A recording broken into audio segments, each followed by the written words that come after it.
What's up, everyone? Marc Lobliner, TigerFitness.com, Machine Militia. You know what? As you know, I did a video on fit shaming, which is the opposite of fat shaming, and I'm against shaming and discrimination of any kind. And I wanted to address something that I actually saw a commercial for while watching another show on the same channel, or on a channel affiliated with that channel, which is about the YouTube star behind Fat Girl Dancing getting her TV show. Now, I'm reading this in Cosmopolitan.com because you guys know I'm all about reading Cosmo. Now, I first of all want to say I'm against discrimination, but I also want to say there is a downside to promoting being fat as completely acceptable, and I would like to really explain that in a non-judgmental, non-angering way, and also say there's a difference between fat and active. There's between fat with a medical condition that causes you to be fat, like this woman has, and there's a difference between honestly just being have a healthy weight. You don't have to be lean and shredded and 5% body fat. I think anything, like if you're so fat you can't, like I'm talking to the morbidly obese. I'm not talking about the dude who has a little pooch on his belly and stays active and goes to the gym and just doesn't look like a bodybuilder. I'm not that stupid. I'm a mainstream dude. You know, I hang out with soccer dads who don't necessarily spend the time that I do in the gym, or the time taking care of themselves or watching their diet. I understand people have different priorities, but I just want to say from a societal standpoint, where I see an issue with fatness being portrayed as acceptable and as not preventable. And also, fat is beautiful. There are such things as chubby chasers. There are fetishes of all kind. For example, half the emails I get are from men who are into something called muscle worship. Half the admirer emails I get as a professional bodybuilder. So I'm all for sexual deviances of any kind. I'm all for whatever floats your boat. And if you want to be fat, that's great. But let's look at the consequences of this. Let me read this article. Whitney Thor made a career out of shattering stereotypes. Who wrote this? I'd like to get credit. I'm going to link it down below. It's by Megan Friedman. Attractive young lady, writing for Cosmo. Okay, 30-year-old dancer has spoken out against body shaming in a popular YouTube series, Fat Girl Dancing. It's a great name. And now is about to get an even bigger platform. Her upcoming show on TLC called My Big Fat Fabulous Life follows Thor through her career as a local radio host and leader of No Body Shame campaign, which stands for promotes acceptance at any size. And if you look at the picture, she's quite, she has a lot of excess stuff going on in her body, which is fine. She likes that look, that's all for it. She was thin growing up, but suffered from eating disorders and struggled with her body image. When she got to college, she was diagnosed with polycystic ovarian syndrome. She gained 200 pounds during those 4 years, and they've stuck with her. And the condition makes it hard to lose weight. It does make it hard to lose weight, but it's no excuse for obesity. There are ways around it. There are treatments you can have. Here's a picture of her in lingerie, but it's just her upper part, and you know, I'm fine with that. It's not getting me going, but I mean, I'm fine with it. She now weighs 380 pounds, but doesn't let her size stop her from dancing, and I'm all for that. I'll get into that later. And proving people wrong every step of the way. Thor, who has loved to dance since she was a kid, started filming her moves in a YouTube series called Fat Girl Dancing, and they quickly went viral. She started the No Body Shame campaign shortly after that to encourage men and women of any size to love themselves and masturbate. That was me, sorry. And it caught on quickly. The movement recognizes body shame as a complex, multifaceted issue and best dealt with by first unapologetically loving yourself as you are without being shamed out of a gym or out of a dance floor. According to the campaign's website, here's hoping the show can convince people to not shame Thor, but to learn from her instead. And I agree, we do not need to shame her for what she does. One thing I'd like to point out about this lady, and I'd like to give her full credit, that it has been shown in studies that lean people who do not exercise are more unhealthy than fat people who do exercise. Use fat not as a derogatory term, but as a descriptive term, because we all know what fat means. It means having excess fat on your body beyond what's normally accepted or within healthy range.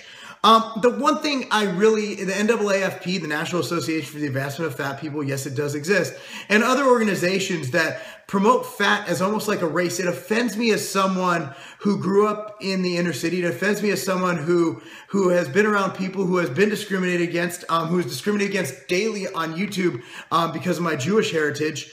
I just had a post this morning by this guy who keeps putting the word extend and a number after it. And said that I beat my kids, I'm a Zionist. I mean, it happens. I don't think, see, fat's something that's preventable. Like, if somebody hates me for being a bodybuilder, I can get rid of this. I wasn't born a bodybuilder. I choose to look like this. I choose to be different. Fat is a choice. We know the cure and the treatment for fatness. It's pretty simple. It's diet and exercise. It's not rocket science. My whole issue with promoting accepting yourself is there's a lot of societal factors. One is it burdens the entire society because obesity leads to so many health issues. Diabetes, type 2 diabetes is completely treatable and for some people curable. We can get you off insulin, we can get you off of glucophage, the pills. We can get you living a healthy life. But here's the thing, we're in such an entitlement, lazy society that people refuse. They'd rather take an insulin shot before every meal than actually eat apple instead of a cookie. And that's the problem, and they don't get off their ass. And I say this as a man. Again, I have a lot of experience, and I'm only 34 years old, but my father died of complications of type 2 diabetes. He died because he was lazy. He died because he didn't take control of his own life. He died because he wasn't alpha enough to grab the bull by the horns and prevent his death. I love my dad. I love my dad more than anything. He was the greatest man who ever walked this earth in my eyes, but he died due to his own decisions. I don't want to see people who are in full control, who are in full ableness, full capability of changing their life, becoming lean, becoming healthy, be able to get out of bed, not putting all that unnecessary pressure. 380 pounds, a lot of pressure on your knees, a lot of pressure on your ankle, a lot of pressure on your lower back, a lot of pressure on your heart, a lot of pressure on other things. And I just want to see, I don't want to see young children who just say they're complacent. They're just like, you know what? I love being fat. I'm going to be fat. Should being fat be socially acceptable? I don't think we should discriminate against anyone, whether how they look, how tall they are. I'm short. How big they are, how fat they are, how muscular they are, how they lift or they don't lift. I think everybody should be treated with respect and as a human being. I think everybody from the CEO who lifts to the janitor who doesn't lift, who has a funny nose that goes to the right, everybody should be treated equally and with respect. My main concern is when you start making it socially not only acceptable but cool to have an unhealthy behavior, like when smoking was the cool thing to do. How many people got lung cancer and died from smoking being the cool thing to do? From Joe Camel, from the dude in the Marlboro commercials, fucking riding the horse and you know, smoking a cigarette. Even though it's extremely phallic, I don't know how that became manly to put something in your mouth and suck on it. But that's just my perception, my view of what's happening. Now, I really want to just get across that, you know, shaming is by no means a good thing. I would like to get out there and say that she did a brave thing by putting her point of view out on the internet. A lot of people might agree, might disagree with what I'm saying, but what this does, it creates dialogue and discussion.